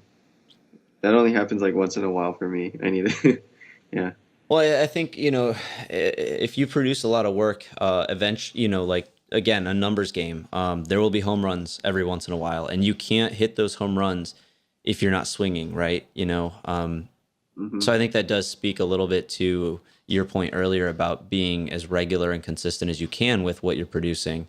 Uh, hmm yeah, I mean, and then obviously at some point too, you use the tools every day enough that eventually you get so comfortable with them. You're just going through ideas after ideas, and all of it comes together in a really somewhat serendipitous way, and then you get a great piece. I don't know. I mean, it seems like that sounds nice. yeah, What yeah, you right. That's that sounds like that's all you very have to do. sounds very pleasant. I Maybe like. it's a little more toil than that, but uh, regardless, I think that piece did really well. Is did the reception of that piece then inspire your latest hover bike? I guess. Well, actually, that latest one, it's not a very exciting story, but my friend Kirk Shinmoto, he runs the figure workshop at Art Center, so I would usually be there and whatever. But then one day he's just like, "Oh, Vaughn, you want to make a kit with me, a garage kit of a girl on a hover bike," because he sculpts figures. He sculpts like these anime-ish girls. Oh, so he And did the figure. yeah, he's Okay. amazing. If you guys, he's kind of like one of those guys who's sort of like a hermit, and he doesn't promote himself online. But if once you see his work, you'll just like it'll just blow your mind. So look up Kirk Shinmoto, I'll or link it up. Yeah, his Instagram is the robots the robots at the robots like Robuts. But yeah, you guys gotta check out his stuff if you're listening. um, yeah, it was his idea, and that was it. That's why we did it, like a cafe inspired hover bike. Okay. And so you modeled this out in, I'm assuming still in Moto? Well, the very beginning was Moto, but 90% of it is Blender now. So yeah. All right, yeah. And then now so you just had a show recently too that you kind of showed the first 3D print of this. Is that right? Yeah, yeah. And Um, what yeah. show was that? This was CurioCon in Pasadena, which was Okay. a new convention out here. It's sort of a test run for it because there's a bigger convention later this year called DesignerCon, which is Yep. um, kind of what we're shooting for to have a kit, but we'll see. We're trying. So how was the reception to it at this event that you did? It was pretty good, but overall the event was kind of a letdown because it was sort of empty. There was nobody there, so it was a bit of a strange event. Yeah, we were hoping to test, get a better feel for it, but it was honestly pretty disappointing So, the turnout of the so it event. was more of a traffic issue, it sounds like. Yeah, it was like there was more vendors there than people than Okay. customers. It was kind of bad, but I'll just leave that for another time. We're still getting ready for DesignerCon though, so that should be pretty good.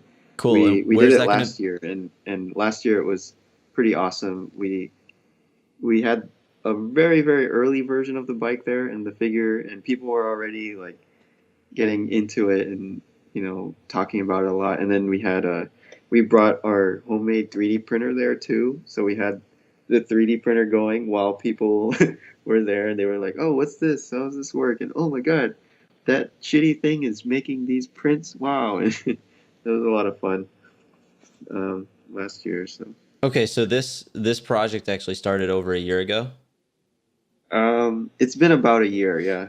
Okay. And then And where go the ahead. funny thing is, we thought we would be done for that first designer con, which was November of last year, Nice. Okay. and it is now. Oh, yeah, we were way off. Casually late, 1 year later, better late than never though. Yeah, That's cool. There's nothing wrong with that. Stuff takes time and we only have so much time. I'm sure projects came up that you had to take between then and now. So, yeah, um, how yeah, that's what is DesignerCon out in the same area too? yeah. It's in the same place actually, the same Pasadena Convention Center. Okay. Of like cool little designer toys, like the little vinyl stuff and cute things. So we'll have like one of the only, I guess, more hardcore resin garage kit type of things. Like usually things are more simplified in geometric kind of designs. Yeah, But yeah. When is that event in case people want to show up? it's November of this year. Okay. Uh, yeah, if you just look up DesignerCon, it's in Pasadena. Cool. All right. So you now have okay, so you'll be there. Yeah, I really like this bike. It's got different it's close enough to the other one that I can, they kind of look like they belong, but they definitely have their own styles too. Thanks. Yeah. Yeah, I guess this one would be like an older version of the other one, Yeah, a even little though more retro styled. yeah, yeah, Cool. So you mentioned that you had a 3D printer going when you were at that show last year, and I've seen bits and pieces of wherever you've shared your own. I mean, you've built 3D printers before, right? yeah, yeah. Okay. So and this goes back to what I wanted to kind of touch on is like, you know, you do sketching, 3D modeling, drawing in a number of mediums, but also 3D printing. Yeah. How did you get into that? Uh, I don't know, man. Like we had to do it in school, right? So I Sure. guess that was the first exposure to it. And then we had to do it at work for toy stuff. And I don't know, it's just a cool technology. I think it goes well with the kind of work that we're doing. So it's kind of like a hobby that's work related. Yeah. But how does one go from, because we had great tools when we were in college, and then I'm sure you had good printers when you were at school, or I'm sorry, at your job. But then I've seen what you built. How and when do you go like, oh, those things look kind of expensive. I'll just build this with a lot cheaper parts. Like, when and how do you kind of, um, how was that decision made, I guess? I think it was actually from DesignerCon 2 years or 3 years ago, whenever the first time I went was. My friend Steve took me to go check it out for the first time, and I was just really impressed by all the people there, all the vendors, creating their own original designs and selling them, and very independent stuff, which is I wasn't really used to seeing as a being a studio artist and always working for big companies. And throughout all of our school careers, we're told, like, we're trying to get a job, we're trying to um, work for a company. So all of this was all new to me and very exciting to see people on their own being, entrepreneurs. So I just wanted to do something like that. And yeah, printers are expensive, so I just decided to figure out how to make one. There's lots of good resources online on how to do it. Like there's whole forums and stuff. That there's one called buildyourownSLA.com, and there's Facebook groups and Google groups, and it's becoming a lot more popular. So you can find a lot of info on how to make one. So yeah. And are you still using a printer that you built yourself right now for this, for your current and future prints, or have you moved on to a different type of printer?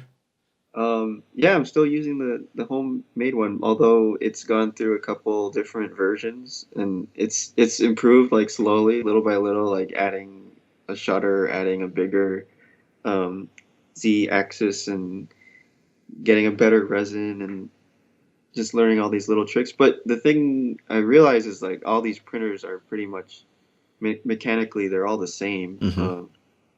And some of them even use the same projector to work, so it's like exactly the same. So it doesn't really matter, like in terms of quality, I think. So yeah, I just keep using the homemade one. It's cheap. Is what do you when you go to something that's like store bought or whatever?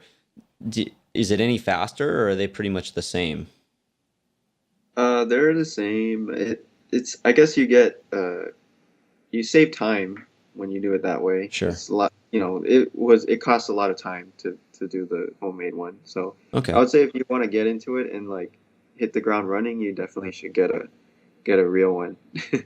Okay. We were just doing. I mean, I like to do these projects sort of for fun ish. It doesn't make sense how this would be fun, but I like to uh, I like to learn things and figure it out myself. So it was kind of like a learning project for me. Very cool. Okay, that makes sense. All right. Yeah. Well, I've got I'm done drilling you so far, I think. Like we your I have to say your website is a beautifully easy tool to kind of get an overview of like what you've done, the work you've created through the years. Um, just a couple other questions, and then I'll toss some of those ones from social media at you, and then we'll close this out. Cool. But the other thing that's not too different from the spaceship series is you recently did a plein air painting series. Is that right?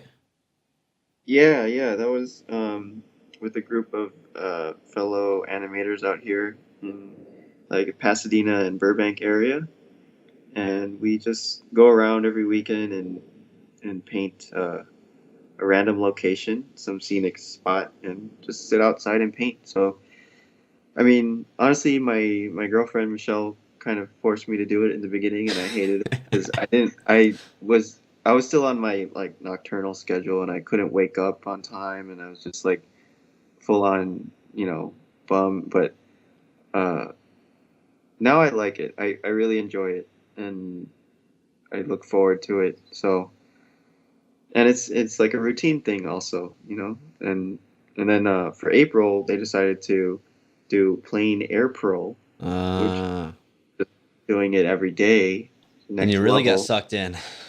Yeah, and but I mean that was really fun. I I should have. I need to keep doing them.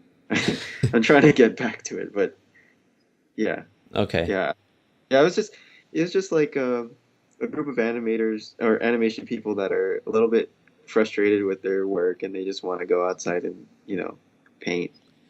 Wow. That's See, it. I never would have guessed that because it's like from my end of things, and I think a lot of the people who maybe follow your work online, it's like, Jesus, this guy just does everything. It's like you're like, oh, did a painting, oh, did a painting, oh, there's a sculpt, there's a spaceship, there's a whatever. It's just like 3D prints or what's it's just like it's funny to hear that you were maybe left to your own devices wouldn't have necessarily done that, but Oh, um, definitely no, yeah. But I like to just I'll just follow things what that come up like kind of aimlessly. I'm sort of like I get distracted easily. That's the thing. so you become diversitile by being easily distracted. That's what you're I, saying. I'm distractified. I don't know. That's super. Distractified. That's awesome. Cool, man. Okay. Um, so I'm gonna jump to some of these other questions for some other people, and I'll say that Carlos from Instagram wants to know what your computer setup is like, what programs you use, and if you have a routine for a routine workflow for design projects. So it's kind of a three triple question, but Okay. All right. Hey, Carlos. Like we went to high school together. uh, so yeah, machine. So I've got right now I'm running on Linux, which is a free operating system, because I got tired of Windows. And the computer is also it's home. Well, it's made from parts, and it's got uh, a 6 core Intel i7, a bunch of RAM.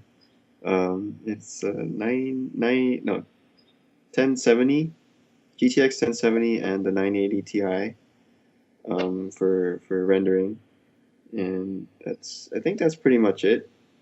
So yeah, just get a good processor and a lot of RAM and a good video card. And Linux. Linux is free.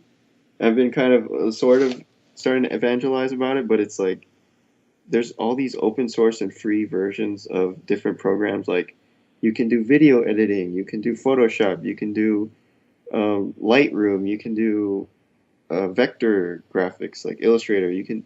There's everything, and you got Blender, the 3D program, which is just awesome. It's mind blowing that all this stuff is free and it works. It works like great. It works better than the stuff that I've paid for sometimes. So I don't know. I just throw that out there. Like that's my little spiel. Free software. yeah, and that's going to get into the next question. Actually, I think you inadvertently already answered it. But Oh, it's an interesting topic, so we'll talk about it. But so that was what computer you're using. That's what programs you're mostly using. You said that. So you're on a Linux box.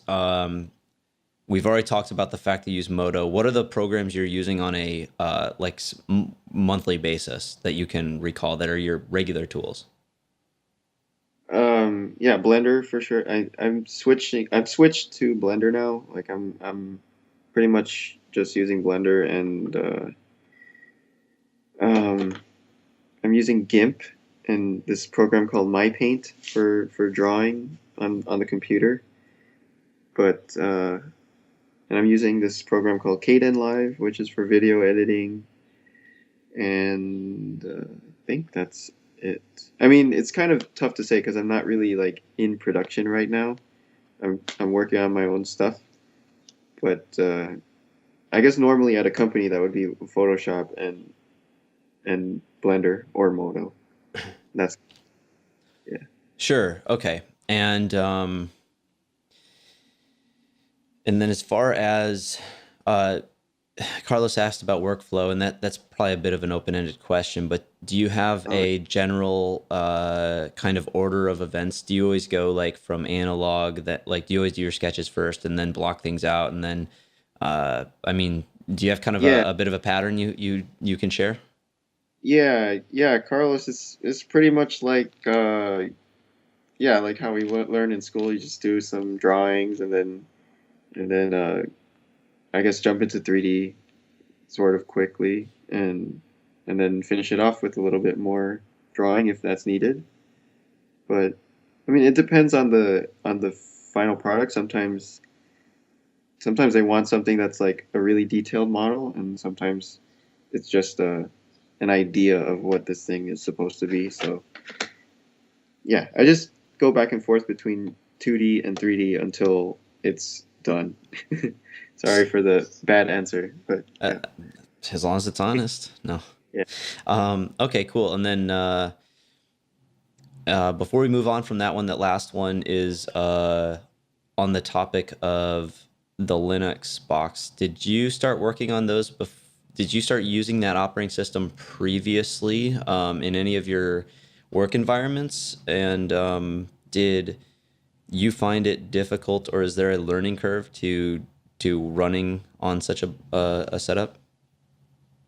I'll say that no, I haven't used it in a production environment, but I do know that there are plenty of artists that use Linux, especially technical people, because especially for 3D stuff, Hmm. Linux can be a lot faster than Windows sometimes. Um, so yeah, there's definitely a lot of Linux. At least at Sony, there was a lot of Linux people, and for learning curve, it's actually not too bad. I jumped into it from Windows and I didn't really have any like major issues. You might have to look up a thing or two if you get stuck, but it's been pretty smooth. And honestly, like all the drivers and stuff work automatically for me. I didn't even have to install any printer or scanner drivers or even the Wacom driver. Hmm. It's just awesome. Everything works. The funny thing is the Wacom driver works from Linux works better than the actual Wacom driver. Like I always had problems on Windows, Interesting. Yeah. but I know what you're talking about too. yeah, Um, so I haven't had any issues with drivers or hardware so far. cool. All right. Well, that answers Carlos' question really well. I'm also going to mention we can kind of glaze over this or gloss over it, but Mauricio wants to know why you switched from Moto to Blender, and if you think upcoming artists who use Blender have the same shot to enter the industry.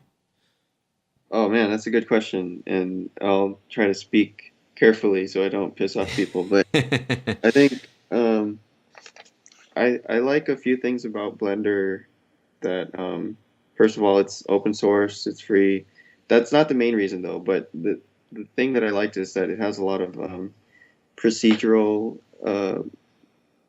tools where you can be building things a lot more flexibly and you can change things later down in the line without destroying the model because it's got these tools that will kind of smartly they're procedural so they'll update automatically and you don't have to it's hard to explain but it gives you more flexibility in the end to design which I like and the other thing is it's got GPU rendering which is really nice it's pretty fast for rendering nice quality and um, it's got a lot bigger user base because it's free. So the other side benefit of that is that you have a lot of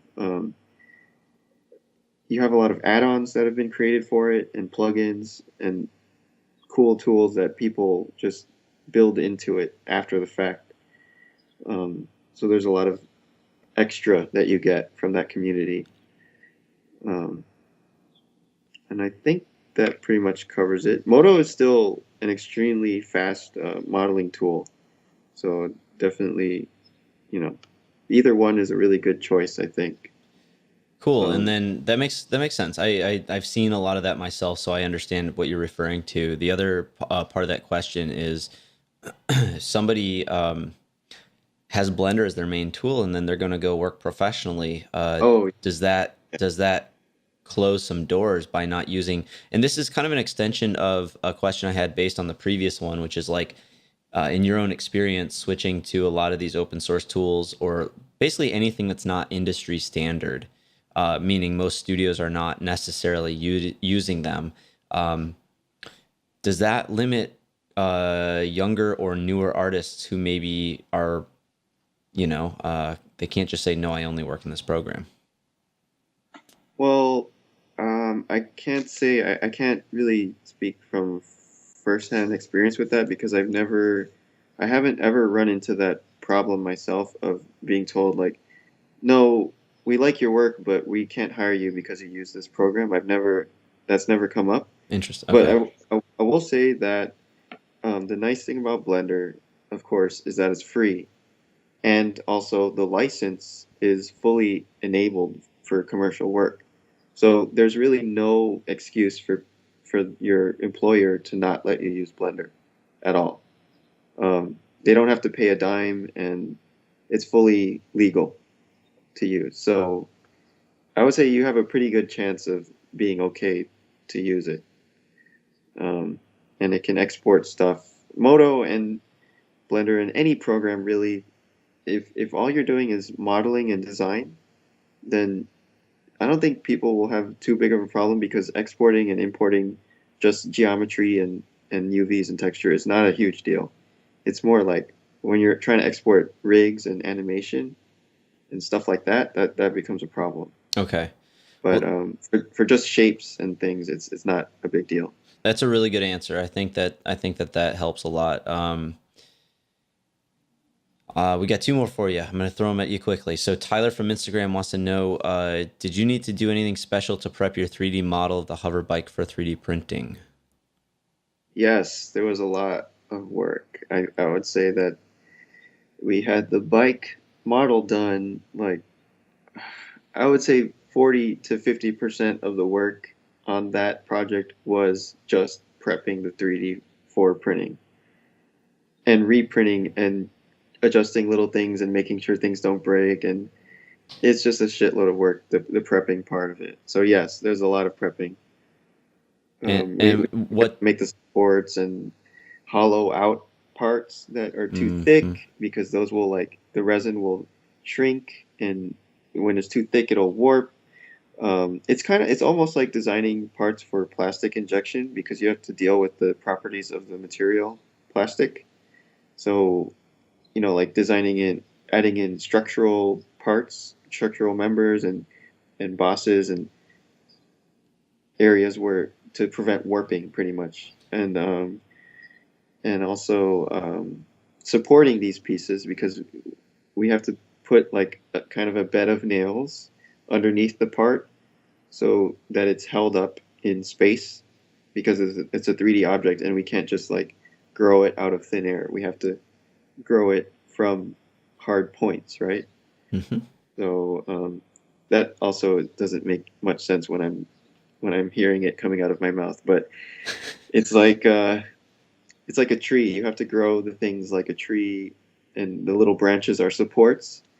So you have to make all those little branches, and it takes a lot of um, time to figure that out too. Did you Um, did you do all this prep work in Blender or something yeah, else? a lot of it is in Blender, and some of it is in this software called B9 Creator, which is another open source 3D printer, and they open source the software, so we got to use that stuff too. Very Um, cool. Very cool. yeah. And one other question. Um, hopefully, I'm not mincing this name, but Merrick from Instagram wants to know if you'll be making some more design tutorials anytime in the foreseeable future. I assume he's talking about Gumroad tutorials. Yeah, I'm working on it. Nice, nice, awesome. Will we? Question from me: will we be seeing any Blender tutorials? Working on Very it. cool, very Yeah. cool, Oh awesome. man. Does Blender have a KeyShot uh, ability, or is there a plugin or something?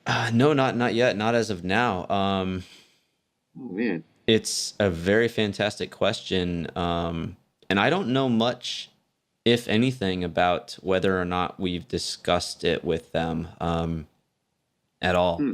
That's a good thing. Good question. I'll have to ask some of my colleagues, but Yeah. I know that you can send, you know, data out of it, of course, you know, just using like direct import or export or whatever. But it's not any type of integration at this point. Okay. All right. Just curious. Cool. Yeah, it's a good question. Yeah, so I mean that wraps it up from questions from other people. Hopefully they're stoked on hearing your ideas or your answers to those. It's the first time we've done questions from listeners, so I'm hoping to do more of that because I don't know, I think it's a fun way to get people involved. Hopefully everyone else agrees. Yeah. So I have a few kind of questions, overarching questions to kind of wrap this up. And All right. so first off is when most people have a niche or kind of a niche interest or specialty, it seems like you personally keep diversifying your skills. Why is this? It's partly just getting distracted and boredom, and I feel like that's my personality. Like I don't like to do anything for too long of a time. Um, but I think it's helpful too to get at things from different angles, um, get some new perspectives or whatever. Uh, Okay. sorry, I got a little sidetracked. So the question is like, why do I keep doing different things all the time? Kind of, yeah. I mean, it's like, I I yeah. think maybe I've been thinking about it a little bit too. Like it could be because um, I was really set on being a car designer, during school when we were going to school together, and then I ended up getting cut out of the car design program at that point, at like after sophomore year. So from that point on, I felt like okay, my main goal is kind of cut off by the powers that be or whatever. And so from that point on, I felt like okay, I'm just a free agent. I'm like a spirit floating around, and then I can do whatever. Like I'm not set on anything in particular, so it doesn't matter. Like I can do whatever I want. you know? That's pretty Um, badass. yeah, I think that was it. Like that kind of helped set me free a little bit. Like being told that I can't do that thing. Well, that's no, that's very interesting. I mean, it shows that, you know, there's a silver lining to things that happen. You know, you can be blindsided by something that seems like a bad thing in the beginning, but it seems like you really kind of I don't know. I hate the phrase people use it, fail forward. You know, it just means you kind of Oh it's yeah. like, it might have looked like a failure, but like it pushed you along in a way that was good in the end. Oh yeah, definitely. Yeah. Yeah, you're scared of that thing, but then when you get there, you realize, oh, it's not so bad after all. Yeah. And then that's why I feel like I don't feel scared anymore to try new things. Like I enjoy it. I like it. And usually I find that it's really nice on the other side when you try something new. Yeah. Um, and you can bring something back to your original thing. Like I'm doing the paintings. I've been doing the paintings this year, and now I'm trying to bring the paintings into the spaceship drawings now, so I can have like cross pollinating these different things that I'm doing into each other. Absolutely. That makes total sense. And I see it in your work all the time. You know, if you kind of chronicle the work that you've done, you can kind of see how one carries influence into the other, and that's really cool. And I think that's, you know, clients who are going to hire you, I think they can appreciate seeing that growth as well. Um, One other question I had for you is, how do you manage to stay so prolific? Oh, I don't know, man. I I'm, think I think well, one thing that this is kind of a little bit morbid, but one thing that helped me a little bit to feel like I need to do as much as I can is that like one year I had uh, a couple of family members passed away, and then my dog passed away, and it was just like it really I felt like, oh wow, we have so little time, and I need to just do these things that I want to do. And I guess that's the other thing too, is I actually want to do this stuff. Like I'm not doing it like begrudgingly or anything. Like, oh God, I have to do these stupid drawings so I can get a job or something like that. I actually love drawing, which I know a lot of people don't like drawing. So that's like up, it's your personality. But I don't know. I think that's it. I like doing it, and I feel like I always feel like I'm running out of time somehow. Oh I don't know. gosh. I don't know why. It's weird. But yeah. Yeah, yeah, no, that makes sense. I mean, are you one of those guys where if you have a moment of downtime, you're creating something, or like, I mean, are you literally like around the clock if it's not client work, or if it's not a job, it's personal work, or like, or do you take time to do other stuff outside of art and design? Um. Yeah. I guess like we go on trips sometimes lately, but those have been painting trips, so I don't know if that counts. Like going to Joshua Tree or Sequoia or wherever to go paint and hang out. Cool. But yeah, I think I'm a little bit obsessed with the whole art thing. I probably could have some other hobbies, but it's like yeah, all my hobbies are the same, are just more drawing and painting and doing stuff, and that's just I don't know, that's just what I've become somehow. That's Yeah, cool. That's cool. All right, yeah. man. Well, I mean, that we covered a lot of stuff. I really appreciate you taking the last 2 hours or so to kind of bring the listeners along on your journey and let them know kind of all the stuff that you've done, and given us kind of a peek behind the curtain, so to speak. Is there Yeah. any upcoming projects that you're really excited about that you're allowed to mention, or is everything kind of on the hush hush at this point? I don't know. It's nothing crazy. I'm just slowly picking away at my little hoverbike project, and yeah, I don't really have many big announcements or anything. I'm taking it slow and just enjoying the process of making stuff, and that's it. Yeah, nothing too flashy over here. Awesome, man. Well, you keep it real, I guess. It's okay. So for anyone who wants to follow along on your journey, seeing any of your new works or anything else like that, where should they be looking? Because we've already established that you're online. What are the URLs? Where should they go? Uh, yeah, I'm posting a lot on Instagram. That's at Heavy Poly, and also on Facebook if you just search my name, Vaughn Ling, or also I got stuff on heavypoly.com. So those are the three main places I'll be like posting stuff usually. But yeah, that's pretty much it.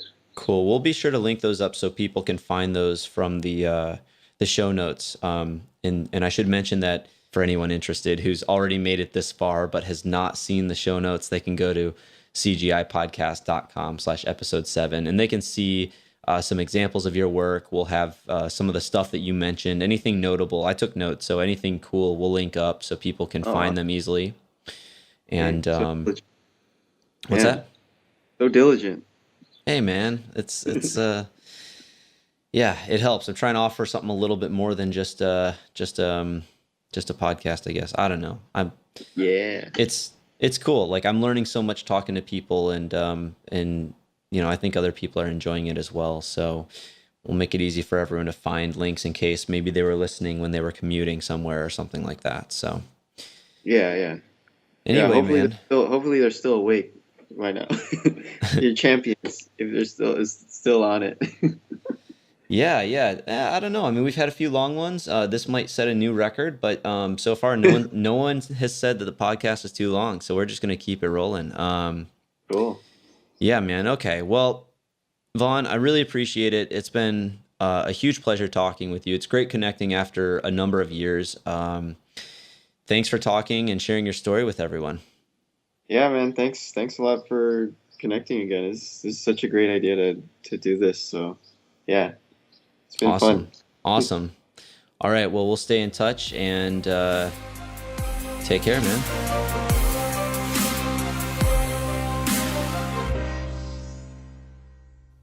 All right. There it is, guys. I hope you enjoyed the interview with Vaughn Ling.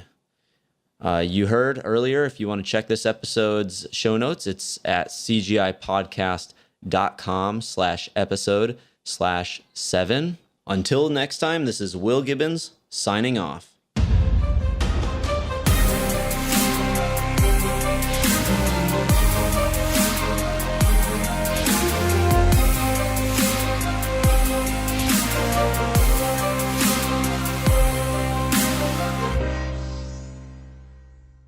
All right, cool. Sorry, what's that? Raw, unedited. Yeah, exactly. From the streets of Brooklyn. Okay. All right, so I'm recording now, and I'll go ahead and read your intro, and then I'll kick it off. All right. Do it.